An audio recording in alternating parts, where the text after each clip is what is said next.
you, Lord Jesus. That's the first thing I thought when I pulled on the hill. This is my first time here, and I have to tell you, I'm just thoroughly impressed with what I've seen. Hard-working hands and determined men and women in God do in such a short period of time. Amen? Amen. I was really excited to see the skeleton frame going out on the new building out there. Yes. What a great thing. Yes. Amen. You have to know hell is mad. Yes, Oh, yes. Hell is just upset. Yes. Amen. Praise God. I was praying a little before service there, and I have to tell you the spirit that I felt was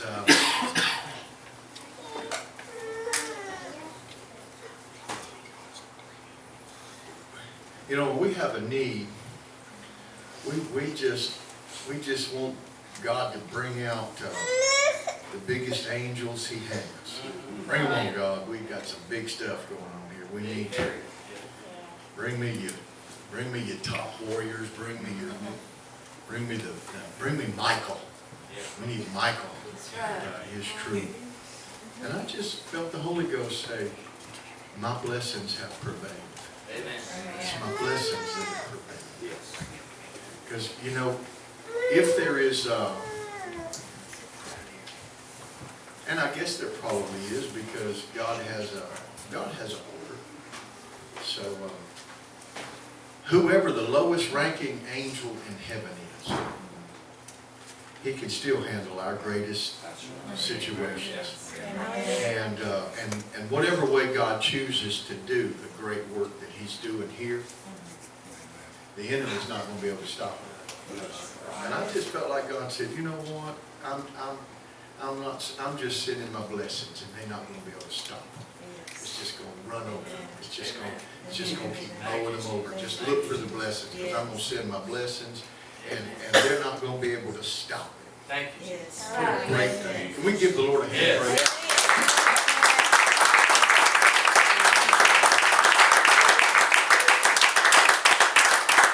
Miles ahead of other congregations of your age. I hope you know that.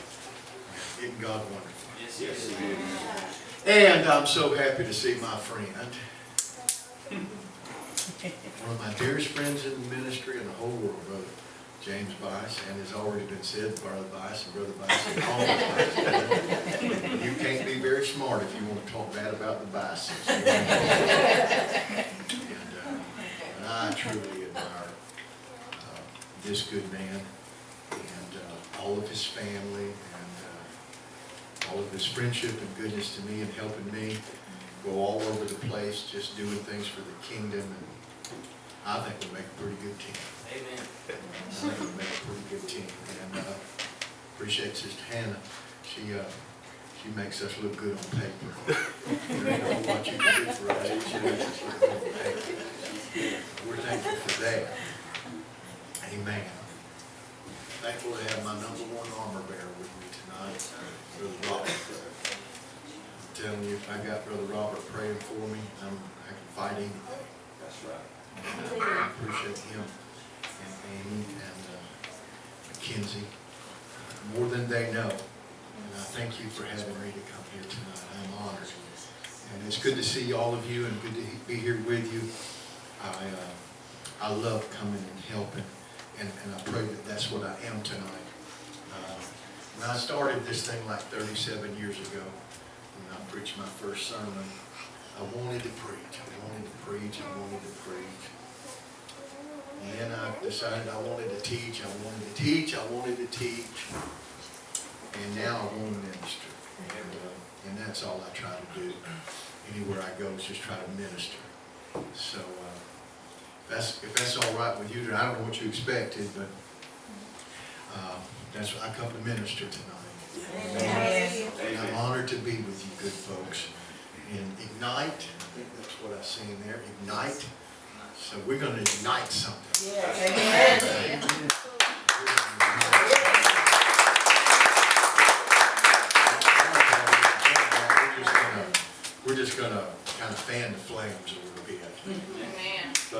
If you have your Bibles, turn with me just for a moment and stand to the book of First Chronicles.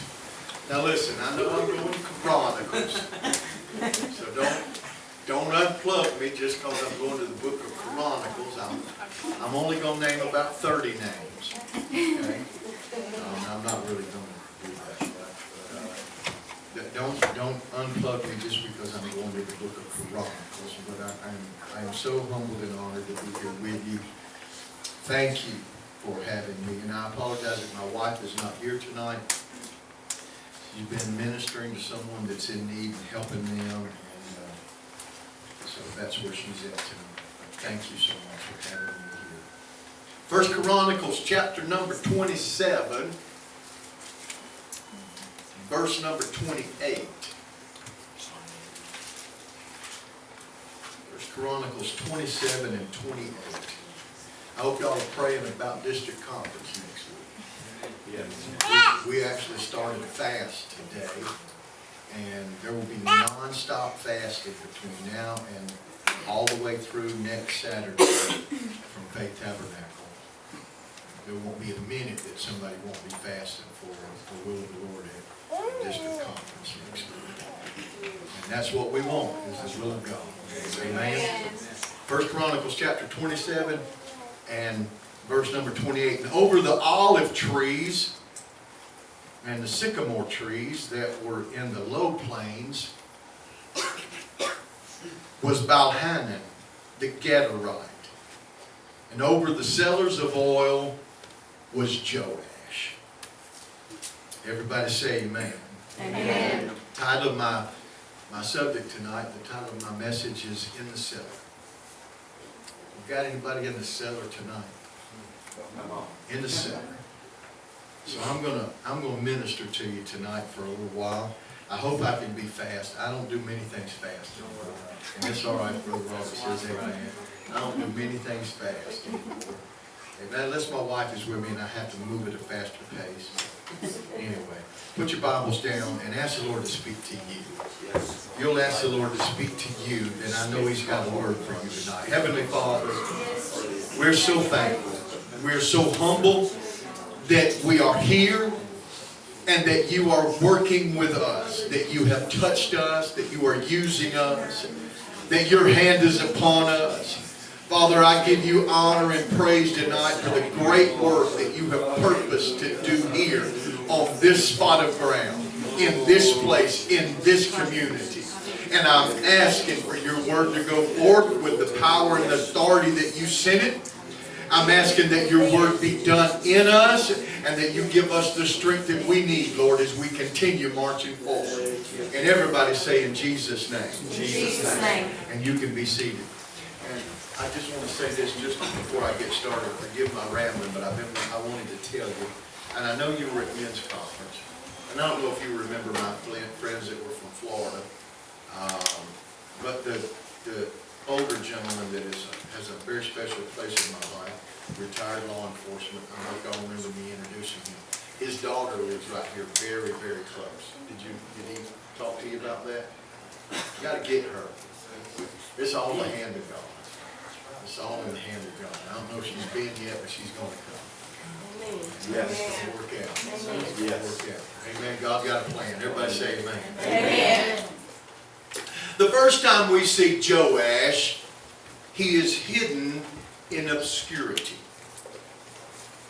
He shared his somewhat famous name with two kings, one king of Judah and one king of Israel. In fact, for a 2-year period of time during the reign of the kings, for two years, the king of Judah was named Joash and the king of Israel was named Joash. So for 2 years they ran along side by side, and it was Joash the king of Judah and Joash the king of Israel.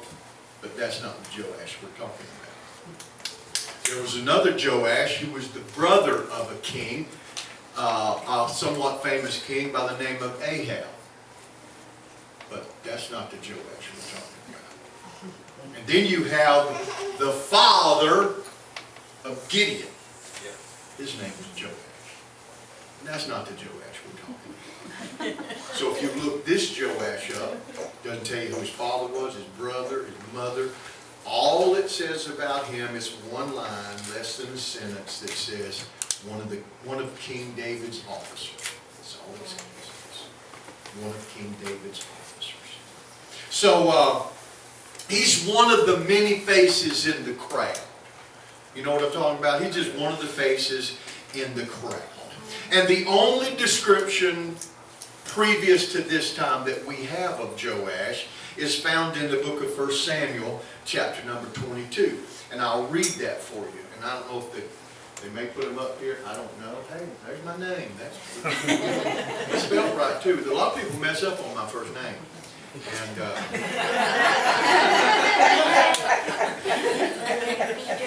we're doing real good tonight. Amen? So this is the first reference we have of him in his in obscurity, and one of the faces of the crowd is in 1 Samuel 22, 1 and 2. It says, David therefore departed thence and escaped to the cave of Adullam, and when his brethren and all his father's house heard it, they went down thither to him. And everyone that was in distress, I get my glasses on, I'm just getting foggy. And everyone that was in distress, and everyone that was in debt, and everyone that was discontented, gathered themselves unto him, and he became a captain over them, and there were with him about 400 men. There he is. Joash is in that group. He is either in debt, in distress, or discontented, or all three. I'm up. Praise God. He's one or the other. And so the first time we see David being a captain over anything, he gets to be a captain over 400 guys that were in debt, in distress, and discontented. And God said, I'll do great work with them. That's right. I'll do it. Has anybody got any faith in the house? Yeah. God said, I'll do a great work with them. He's not named here, but he was here. He's one of the obscure. That's how he got to be one of the officers of David. Okay? The kingdom at this time was still ruled by Saul, but Joash probably felt something from God, felt a quickening and an unction, and he saw possibility in David. He heard talk around town of men that were going to leave and join up with David. He wasn't so sure about that to start with at first, but at some point into time he decided, you know what? I'm going to do that. So he began to talk to his wife, because we don't do anything without talking to our wife.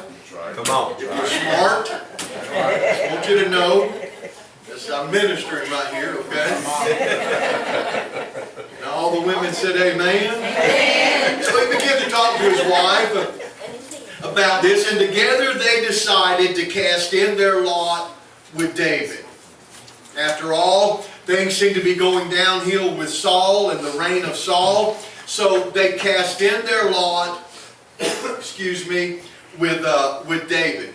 This decision meant that they might not sleep in the same place 2 nights in a row, because David didn't have a palace on the hill at this time. David was out in the wilderness. He was fleeing for his life, and he was being pursued by the king. So he couldn't have had a greater enemy than Saul. It meant that they would be on the run. It meant that they might not know where the next meal was coming from.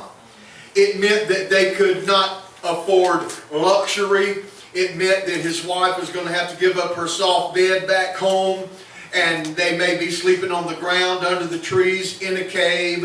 It was somewhat of a sacrifice. Many times Joash, his wife, and their children had gotten discouraged. I mean, to start with, they were just in debt, in distress, and discontented. But discouragement was going to show up a little bit later, because following the will of God does not exempt you from discouragement. Come on. That's right. That's right. And I've often found that when God's speaking to me, He'll give me one of them zingers that zaps me real good and makes me feel good. And for just a little while, I feel I can run through a brick wall. Right. till I get there and I put my feet on the ground, and then things start happening, and then everything else comes along, and you wish you could still feel that Holy Ghost zinger again. You want to know, what'd you do with that zap you gave me when you impressed me with this? And I stepped out and I done this. I mean, my wife, we were sitting around the table when we talked about this, and we both had goosebumps, and we were both, yeah, let's go follow David.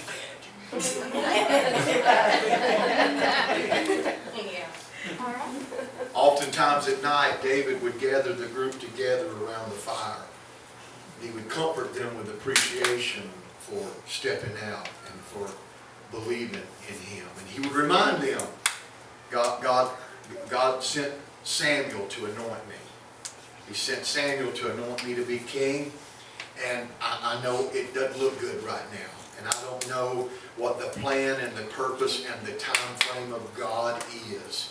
But he would spend time around them in the campfire at night, or in the cave, or wherever they may be, in the valley, on the mountain, wherever they may be. And he would remind them, it's not always going to be like this. That's right. And they would lay down and they'd feel a little bit better. It would help numb a little bit of the cold for the night, and help as they tried to maintain their focus. Amen? Amen. David would say, one day One day. I'm going to sit on the throne. One day I'm going to sit. When I get there, I'm not going to forget any one of you. I'm going to remember every one of you. I'm going to remember the sacrifices you made. I'm going to remember what you did when you stepped out and you came out here. Because not many people believed in me and believed in the calling that God had on my life and God had put on my life. But you remembered. So I want you to know, when that day comes, whenever that day may be, I'm not going to forget you. Well, it went from bad to worse.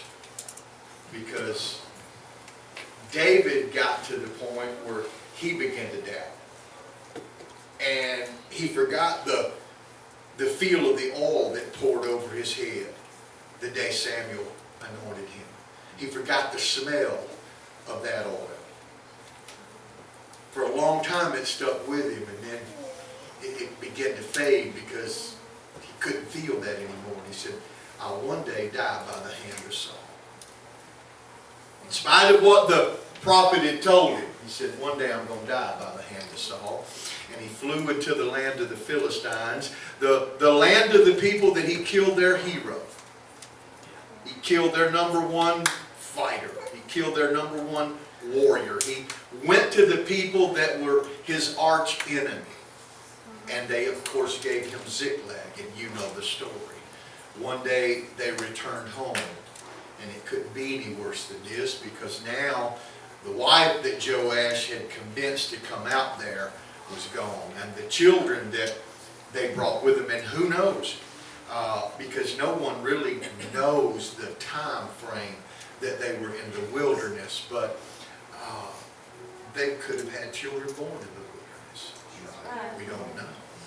We just know that when they looked up and saw the smoke going up from Ziklag, and they got there, and they run from house to house screaming and crying for their wives, and I can hear Joash as he went screaming and crying out, calling the names of his children, just like all the other men did. And they found no bodies, and there was no corpses, and there was no one. And then the reality of what had happened gripped them. They've got our wives, and they've got our children.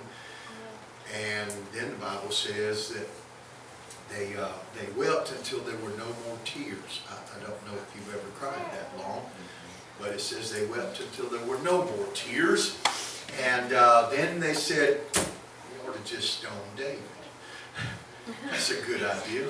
It's his fault. So let's just kill him. And many a preacher has been in that spot. Let us out here. He promised us these things.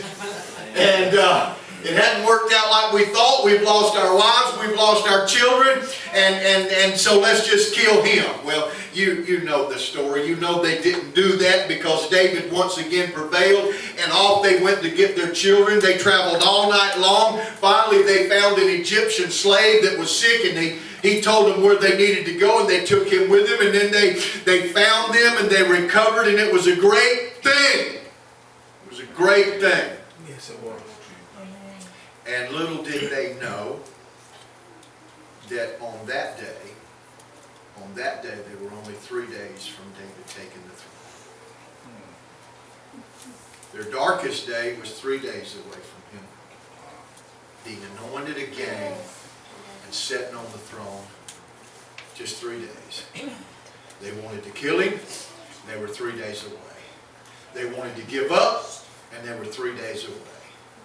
They wanted to cast just everything that they had invested in. They wanted to cast it aside because they were 3 days away and didn't know it.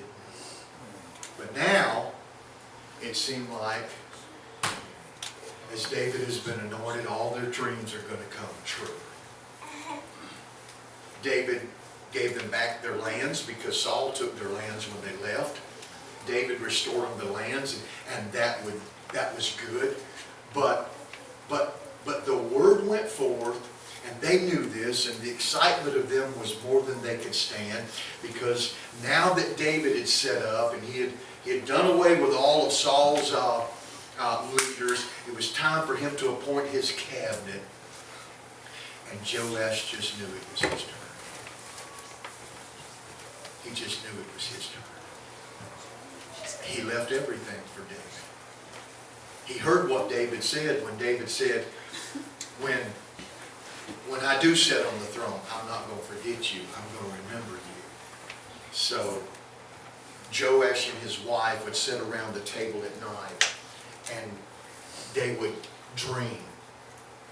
And Sister Joash would say, what kind of job you reckon he's going to give you? He'd say, well, I don't know, baby, but I'm sure it's going to be good. I mean, because we're not like everybody else in Judah. Most of Judah didn't leave to follow David. We left to follow David. And she would say, you think you're going to make some good money? He said, you know I'm going to make good money. I have to make good money. I left. We left everything. We forsook the house. We forsook the land, not knowing what would happen, and we gave all that back.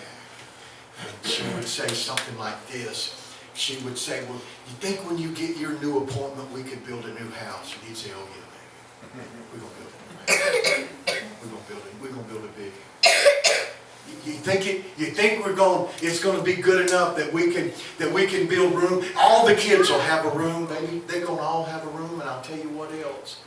You're not going to have to make their clothes anymore. We're going to go downtown to Jerusalem, and we're going to buy them store-bought clothes. We're not going to have to do this anymore. And the kids would chime in and say, Daddy, you think your job's going to be so good that we could have a pool? And he said, baby, we don't have a pool. Y'all going to get new bikes. Mom and I are going downtown. We're going to buy a brand new set of, we're going to buy a team of mules, and we're going to buy the best chariot that money can buy, because I'm going to get a good job. I'm going to get a good job. I mean, we left everything. Everything that David asked me to do. And you know this is true. I never turned down one job. When David said, I need some volunteers, I was there. I was on it. It's going to be good. It's going to be good. Finally, the announcement went out, and the appointed day had arrived. Joash didn't sleep at all that night, neither did Sister Joash. They were up early, breakfast was cooking all over the house, and he couldn't wait to go. He just couldn't. I got to go. And she kissed him 4 or 5 times before he left the house that morning, praying for him, wishing him good luck. I can't wait till you get back, because I know it's going to be good news when you get back. I know it's going to be real good news when you get back. Would he be over a village? Would he be over a city? Would he be Would he be a captain in David's army? All of these thoughts filled his head as he made his way toward the meeting that day. Perhaps, he was only dreaming, but perhaps he would be appointed in the inner circle of David. And when they started making decisions for the kingdom, he would be right there around the table with them. Perhaps he and his wife would be invited once a month to the palace and have, at the supper of the new moon, they would be there right at the king's table. I mean, after all, they left home. They forsook their land because David needed warriors, and Joash joined right in. One by one, the appointments were handed down, and his heart was about to burst out of his chest, and lumps were in his throat, knots were in his stomach as they called the names. Verse 25 of that chapter says, and over the king's treasures, and he hung on the edge of his seat, was Asmaveth, the son of Adiel. I missed that one. And over the storehouses in the field and in the city and in the village and in the castles was Johanathan, the son of Uzziah. And over them that did the work in the field for tillage of the grounds was Ezra, the son of Chilo. And over the vineyards was Shimei, the Ramathite. And over the increase of the vineyards for the wine cellars was Zabdi, the Shipmite. And over the olive trees and the sycamore trees, and his names were just rolling as the positions were being handed out. And over the sycamore trees that were in the low plains of Baal-Hanan, the Gederite. And over the cellars of oil was Joash. And over the herds that fed in Sharon was Shetariah, the Sharonite. And over the herds that were in the valleys of Shaphat, the son of Adlai. And over the camels was Obil, the Ishmaelite. And over the asses was Jedediah, the Meronite. And over the flocks was Jaziz, the Hagarite. All these were the rulers of the substance, which was King David's. Joash was none. He wasn't sure he heard his name right. Was he the keeper of the cellars of oil? Maybe there was another Joash that he was not aware of. Was this some kind of mistake? He made his way to Asmaveth, the chief overseer of the king's treasury. He said, did David say, I'm over the cellars of oil? He said, yeah, that's what he said. You're the keeper of the oil. The walk home was long and lonely. He could have ridden the donkey, but he decided he'd rather walk. What would he say to his wife? What would he tell his children now when they said, Daddy, Daddy, Daddy, when are we going to get the new house? When are we going to get the pool? When are we going to get the new toys? What about the new clothes? What was he going to say to his wife? He waved goodbye to the new house that day. There went the new clothes. There went the pool that would never be in the backyard. The vacations that they dreamed about when they imagined just traveling all over Israel. They were gone. They would be moving all right, but not to a new neighborhood or to the big house on the hill. They would be moving to the cellar. Careful watch, you understand, was necessary for the oil, because the olive oil could not get above 52 degrees. The very definition of the word cellar means a dwelling place below ground. You don't get any lower than that. He was hoping for an exalted position, and he ended up in a dwelling place underground.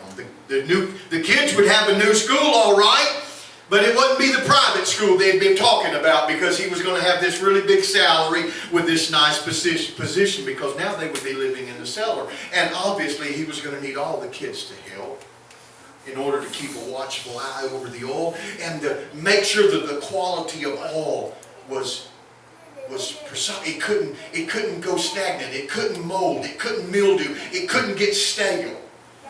Careful watch was going to have to be on each one. The king would be entrusting this duty to Joash and his family. The responsibility of the oil would be his and therefore transferred to his family as well. In order to do this, they would miss out on many things around the city and the kingdom. Joash would need to learn everything possible about keeping oil, about the proper care of oil. He knew nothing about those things. That was not in his resume. It was never a dream of his to just ascend and keep oil. Come on. That's what he was given. Joash needed to know the signs to look for if the quality was slipping just a little bit, because it was entrusted to him and the oil couldn't go down. The very life of Joash and his family would be consumed with that of keeping oil. The salary would not be nearly what he and his wife had hoped for when they were dreaming of their new appointment, but they did get free room and board. They were living in the cellar. They wouldn't be free to travel around the kingdom like they'd hoped, while others would be sitting around the table with David making plans for the kingdom. Joash and his family would be in the cellar. While banquets and celebrations were being carried out, Joash and his family would be in the cellar. Joash and his family would be in the cellar. It was an honor to be one of the king's seen men. But he was chosen to be one of the king's unseen men. He could be trusted to work in the darkness because that's where he had been called to. When other children were out in the streets or at the games, his children would be in the cellar tending oil. When the other wives talked about the duties of their husbands in the kingdom, and they all chattered and rattled about it, and they were exalted in their feelings, the wife of Joash didn't say so much because they lived in the cellar and they kept the oil. Now all the kingdom, all of God's assignments, not all of God's assignments are out in front or preaching from well-known pulpits. Come to ask somebody, can God trust you in cold darkness of a cellar to keep being faithful? Come on. Come on. Come on. Come on. Can God trust you to work in obscurity, just a name in the crowd, and trust you to keep the oil? Come on. David didn't have time to make daily trips to the cellar to pat Joash on the back. Because some people have to have a pat on the back every week or they can't keep their job going. But David knew he could trust Joash, and the entrustment of that would be in his hands, that we'd never have bad oil. That's right. You may feel lonely where you're called to serve, but the question is, can you keep serving? Come on. You may even feel overlooked and even feel left out, but can you keep serving? Come on. Praise God. Praise God. That's good. Can you keep serving? Amen. Now, before you begin to feel too sad for Joash, just let me remind you of something.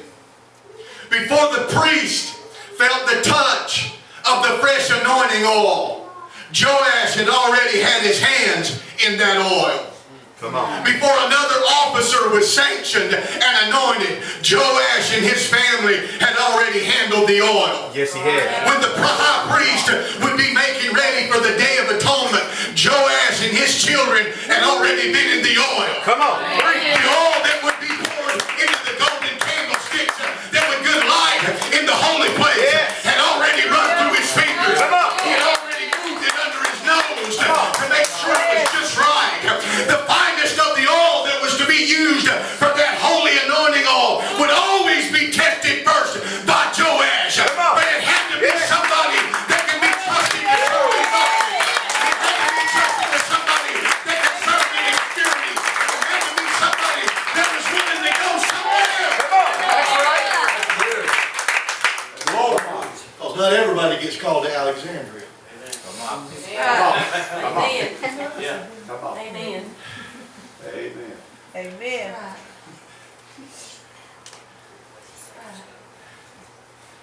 Not everybody gets called to those kind of places. Everybody wants to preach B-O-T-T. If I could just preach B-O-T-T, I am there.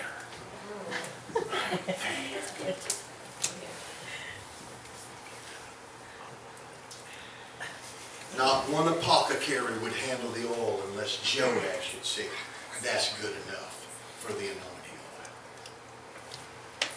That's good enough for the incense that would burn on the golden altar in the morning and in the evening. Not one apothecary would touch it. Other ladies would whisper behind the back of Sister Joash, she smells like oil.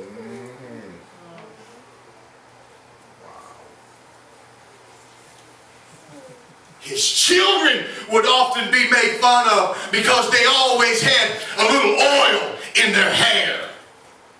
Anytime you got around them, they smelled different than the other kids. Even their toys had oil stains on them. Everything they had was stained in oil. There wasn't a pair of clothes that Joash could put on that the oil stains were not permanently ingrained in them. They couldn't come out. Everything he touched, he left fingerprints behind because of the oil. The sin of your surroundings will always settle on you. Come on. Yes, it will. The sin of your surroundings will always settle on you. Anyone in the house can tell when you've been around a smoker. Amen. You're a smoker, I'm sorry. Just making a point. Just making a point. Doesn't matter how much gum you chew or whatever else you do. So before you feel too bad tonight for Joash, just remember all the things that he did not miss. While the party was getting loud and loose, Joash was in the cellar checking the oil. Come on. While others woke up feeling the guilt from the night before, Joash woke up checking the oil. Come on. When others were worried about their children and where they were at, his children were running their fingers through the oil and he knew everything was all right. Come on. When it was getting loud and crazy outside, in the cellar, down below ground, in the cool, damp darkness, there was children being changed forever. And the oil was moving all over them.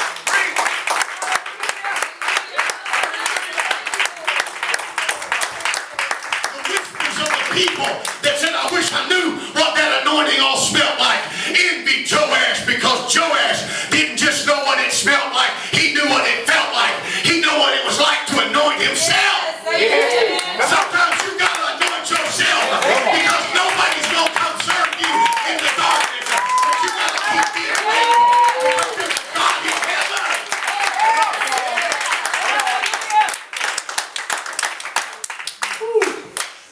Come on, that's good. Hallelujah. Hallelujah. Let's come to minister to somebody tonight. Amen. Come on. While other kids were being exposed to all kinds of influence, the children of Joash were in the cellar tending the oil. The sweet smell of oil that attracted Jehovah to the temple, he always smelled on the children of Joash. Yes. The shine and the gleam that was on the face of the priest was always on the face of Joash. So before you worry about what he missed, just stop and think about what the cellar kept him from.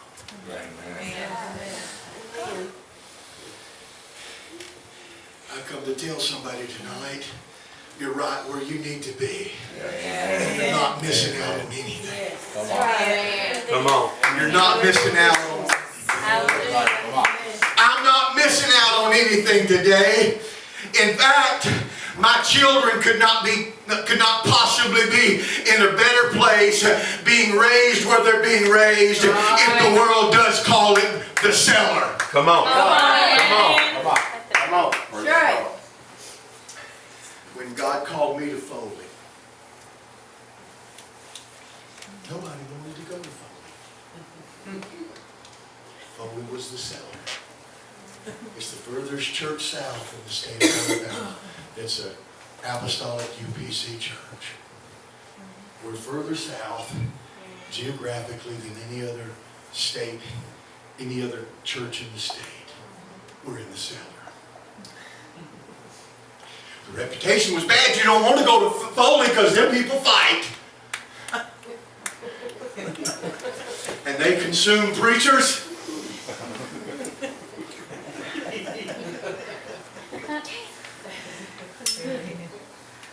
And nobody wanted to go to Foley. I arrived at Foley 20 years and 4 months ago. We had 5.38 acres and 2,400 square feet of building. We had a little bitty, oh, it's about the size of this. It was a cellar. You know, it was a cellar. 2,400 square feet. I left a church that seats 650 people.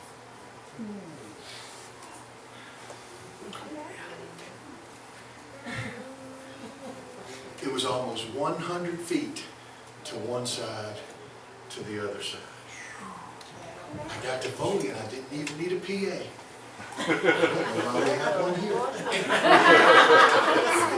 I felt like I was spitting on them when I preached. We had four toilets. We had a little teeny nursery. You better not have over 2 or 3 babies in there. Nobody wanted to come to Foley. Why would I want to go to Foley? It's a cellar. 20 years later, we have 11.24 acres. We have 29,900 square feet under roof in various and sundry buildings. We have 24 toilets now. I say that just in case you like cleaning toilets. We have 24 now. We have 13 air conditioners to maintain.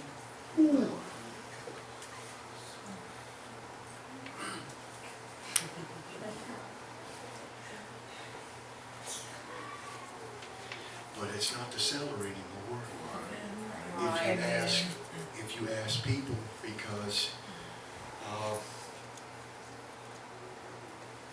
Kenneth Haney preached in the cellar for us before he died. Paul Mooney preached in the cellar for us before he died. It's not the cellar anymore.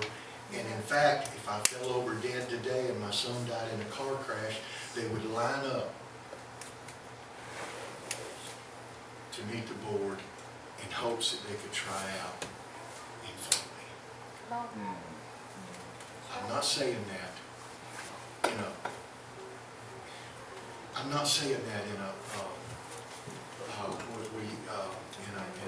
braggadocious.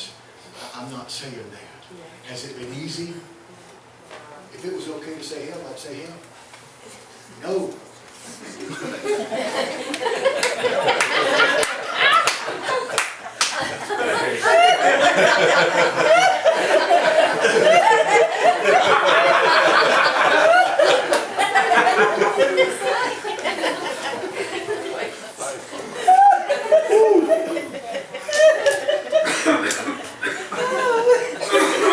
No, I almost lost my mind. My kids went through more of that word I just said than I've ever seen in my entire life. It seemed like my family got stretched in more ways than could be stretched. And the devil himself rose up against us. Yeah. We were in the cellar, and for a while I wasn't happy. Come on. Come on. Yeah. Come on. But I thank God I was called to the cellar of a place called Foley, and I put my hands on the plow, and I took out enough sense. I want you to know, in an obscure place, in a place that some people don't even know about, God decided to put His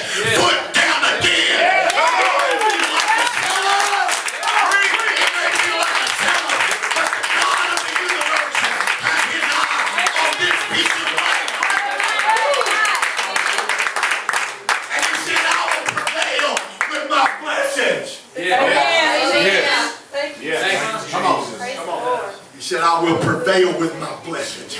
There are people yet to walk in these doors that will walk in these doors. There are people yet to pray in these altars that will pray in these altars. Because somebody is willing to take a call to the cellar.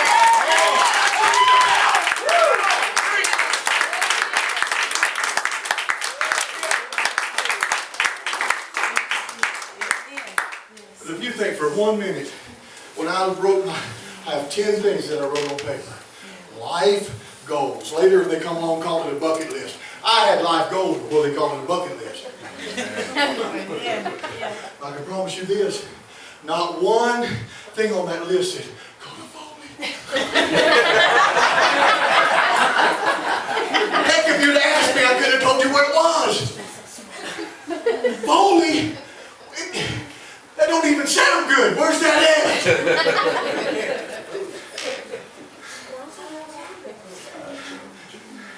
So I said, I better look. After I got over, I said, I better look this place. I better check all this. I better find out what's going on. I'm going to Baldwin County. So I entered in Baldwin County. Come to find out, I was coming to a bunch of thieves. I'm serious.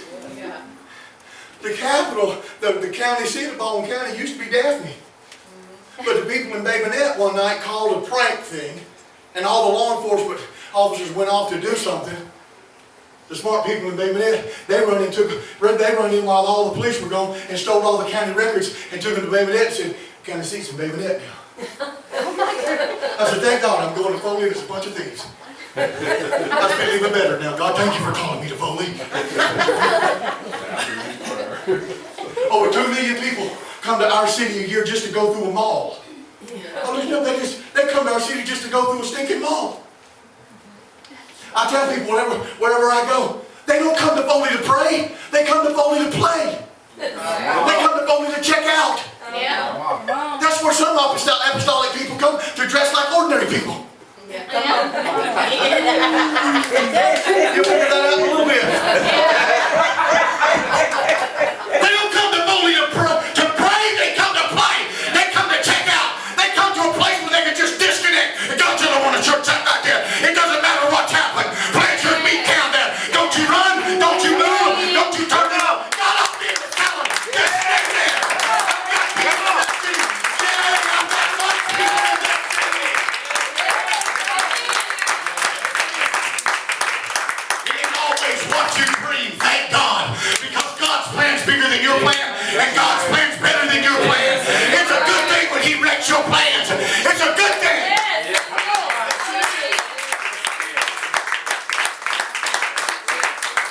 If you just get what you dreamed and what you planned, you are pitiful.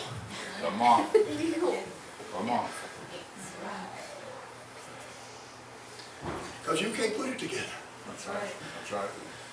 You've got to deal with this stuff. That's right. You've got to deal with this stuff. That's right. You've got to put your hands. Come on. Come on. Come on, brother. I can guess some of the people that are not members here. If you're a member here, put your hand up. Okay, I got a question for you. Did you keep the oil? Somebody's got to keep the oil! Come on. Come on. Come on. So what is the community that we're in? Chula. Chun? I don't even know how to spell that. You sent me to a place and I can't even spell it? I turned my wife, honey, how you spell that? And even does Google even know where they're at? Just GPS, but know where they're at. Anybody's find them. God wants to know if anybody can keep the oil. Come on. God's not worried about tomorrow. He just needs to know if there's somebody here that can keep the oil. Because God's got stuff on the way. God's got stuff on the way. God's got stuff on the way.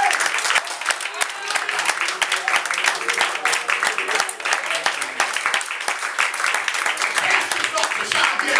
When God dealt with you to come here, He dealt you to come to the right place. Yes, you heard right. Come on. Amen. Come on. Amen. Come That's on. right. Thank you, young man. Whatever your name is, thank you for clapping. What's your name? Lee? Shucks. That's why. I bet you're oily. Yes, you are. In a good way. You be seated.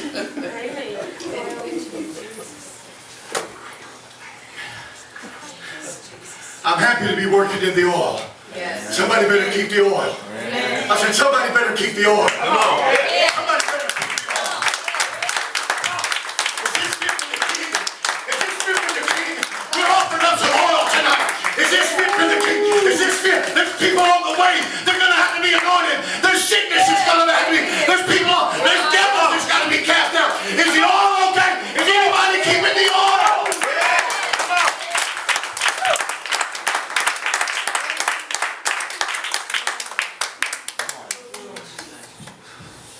Yes. Lord, yes. Here's how you have a pool. Go get you some Visqueen. Dig a little hole, put the Visqueen in the hole, and put some water in. You got a pool. Be all right. You can even baptize people in it. Because this world is not my home. That's right. That's right. Oh, I'm just a passing through. Yes. Come on. My treasures are laid up somewhere beyond the blue. Come on. And those angels beckon me. Keep the oil, son. Keep the oil. Are you tired? Yes, I'm tired. Keep the oil anyway.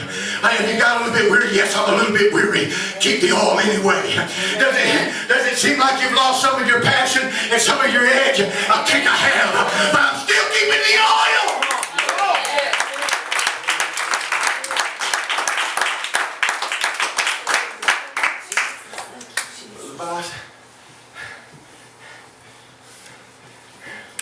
I used to think, man, if I could just, whoo. First of all, they don't know what they're missing, because if they would let me preach at Temple Conference, I would bless them. They just don't know what they're missing. You hear me now? That's it. But you know what? It'd still be just not, it'd be nice to get on the platform at General Conference. Man, I'd be on the big screen, people going, is that how ugly JB? Man, I'm on the screen. I have been on the platform at General Conference. I made it in by the skin of my teeth at the last minute. My grandson was 12, and they invited him to open service with prayer. And they said, you can stand up there with him. Whatever it takes. Whatever it takes. He's all in. I'm all in. I'm still on the platform. Hey, devil, you never thought I would be here. You never thought I would be. But you counted me out, devil. You said when I'm backslid, then I'd never make it back out of the pit. But I got news for you. Not only did I make it out of the pit, I ended up in the cellar. But I'm glad to be in the cellar.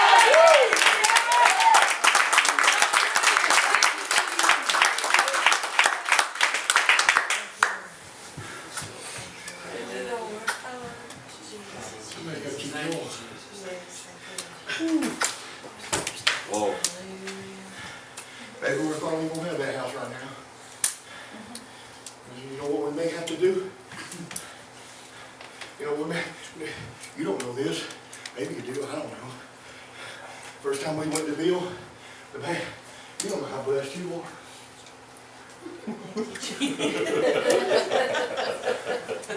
First time I went to Bill, I gave him the financial records. He said, preacher, you can't do it. I said, what if I cut my salary? He said, how much? I said, if I cut my salary and show that income there, can we do it? He said, how much? I said, what's it going to take? 50%. Okay, cut it. Come on. I'm not saying that to pat me on the back. I'm just saying it's worth it in the cellar. It's worth it in the cellar. It's worth it in the cellar.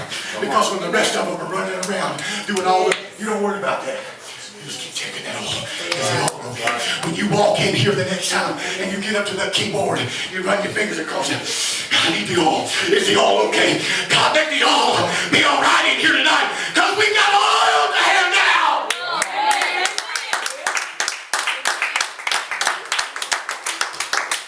Be like you think it's going to be better. Yes. Be like you think it's going to be better.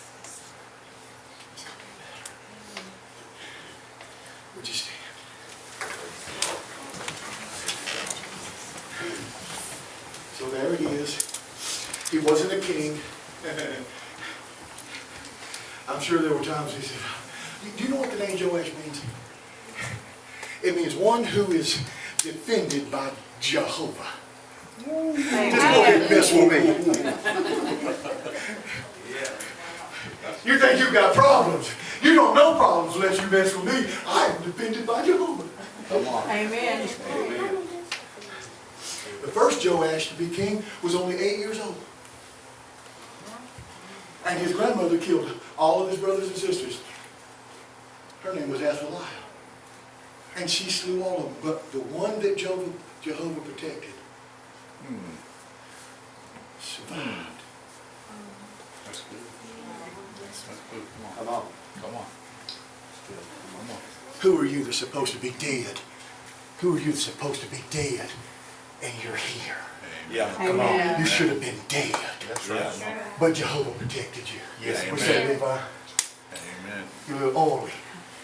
Look at that. Y'all tell him, he thinks I'm saying something bad. It's a good thing, buddy. Was it you? Should you have been dead?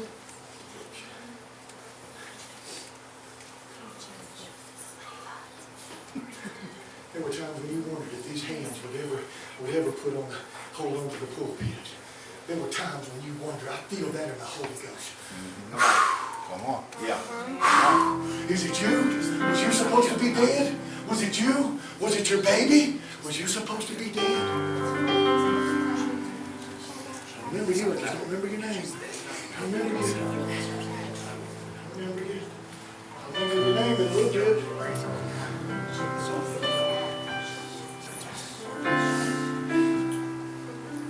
I know what it was. And it's probably just cheese and crackers. It's probably just cheese and crackers. That's probably about the best we can do tonight, okay?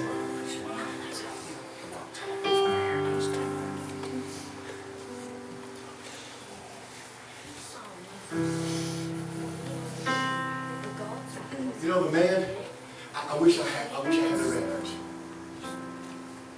You know the family that was first commissioned to fix the shewbread for the temple? It stayed in his family. Nobody but his family made the shewbread for the temple for hundreds of years. You hear me, Johnny? You hear me? For hundreds of years it stayed in his family. And they made the shewbread. The rest of Israel would have given anything to know what that tastes like. They already did. Yeah. They already did. And it was every week a precise measurement, a precise amount laid on that table. And it stayed in their family for hundreds of years. I can't tell you how long Joash and his family kept the cellars of oil.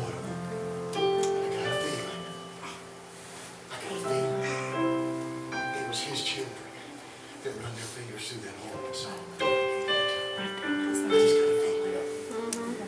I just got a feeling when the cloud come down so heavy, and they couldn't even minister. The priests were not able to minister because they lifted up their trumpets and their voices and they sang this one, and the cloud come down. God, I felt a bolt of the Holy Ghost right there. They had already run their hands through that oil that the high priest was going to pour.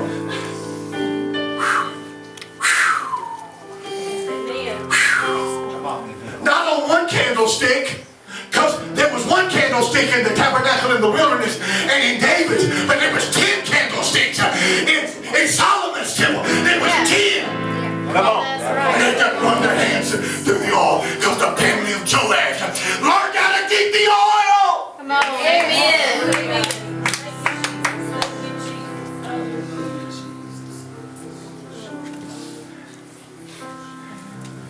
So it's bigger than you think it's going to be. It's going to reach further than you think it's going to reach. It's going to touch people you never imagined that it would touch. Yes. Come on. That's right. The question is, can you keep the oil? Can you keep the oil? And all the home church come to the front. Am I okay? Amen. All the home church, come to the front.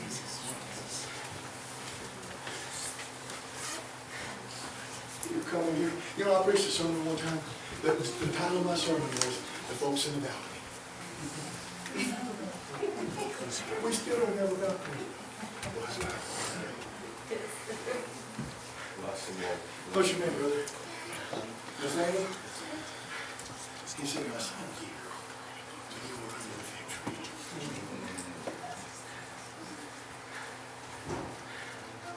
I preached to the people in the balcony. They were all looking at me like a calf at a new cake.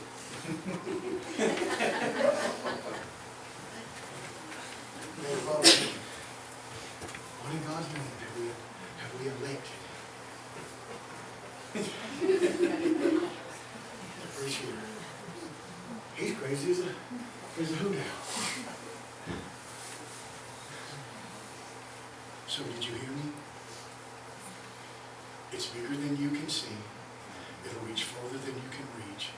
And it'll touch people that you never even imagined it will touch. God just needs to know, can you keep doing? Can you keep doing? He's not asking a lot. Can you just keep the oil? Can you just keep the oil? If you could keep the oil, God said, I can, because my blessings will prevail. You don't need mighty angels. You don't need Michael to come down here. The blessings of God will overtake. They won't stop. They'll just keep knocking. They'll just keep knocking. They'll just keep knocking. It'll be bigger than you can see. It'll reach further than you can imagine. And it will touch people that you never believed it would touch. I just need to keep doing it. It's not that hard. I don't need to complain about the cellar. I don't need to complain about not the pat on the back. If you're waiting for a pat on the back, don't look for a pat on the back. Joash didn't get the pats on the back. He's kept it all. Oh, this, whatever you have to do, keep the atmosphere right, because that'll take care of the oil. Does everybody hear me? It's my honor to come and serve you tonight. It's my honor to come and preach to you and minister to you. I'm humbled that you asked me to come. I get to come back, right? I still get to come Sunday? You always come on Sunday, did you? I told him that. I figured I'd let Jason worry about that. I keep the oil. Thank you for letting me come here with you. You need to remind yourself, I'm blessed that God called me in this early at this stage.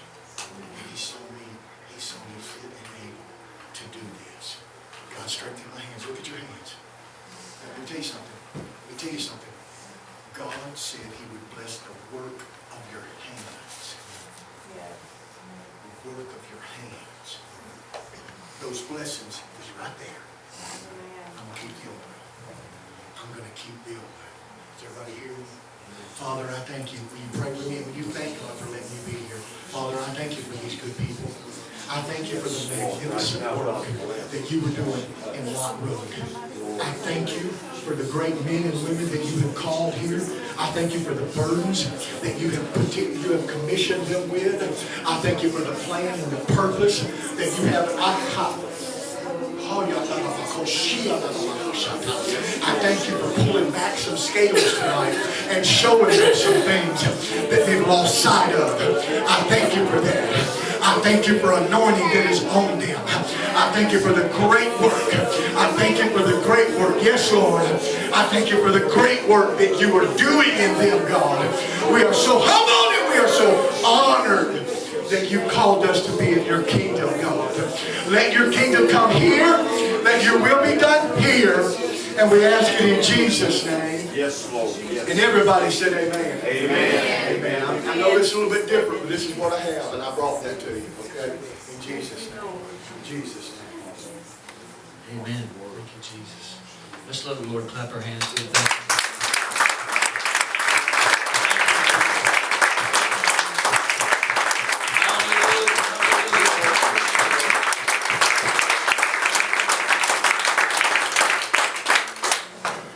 You only knew how I related to that story. I grew up around here and didn't know what chunchula was. Okay. And every time it comes out in a report, it's chinchilla. Pretty close to Cellar. It's pretty close. Praise God. Thank you for that word, Elder. It was right on. Praise God. We got some food out back so we can fellowship and eat. Those of you that belong here, expect to see you at 10:30 on Sunday in the cellar.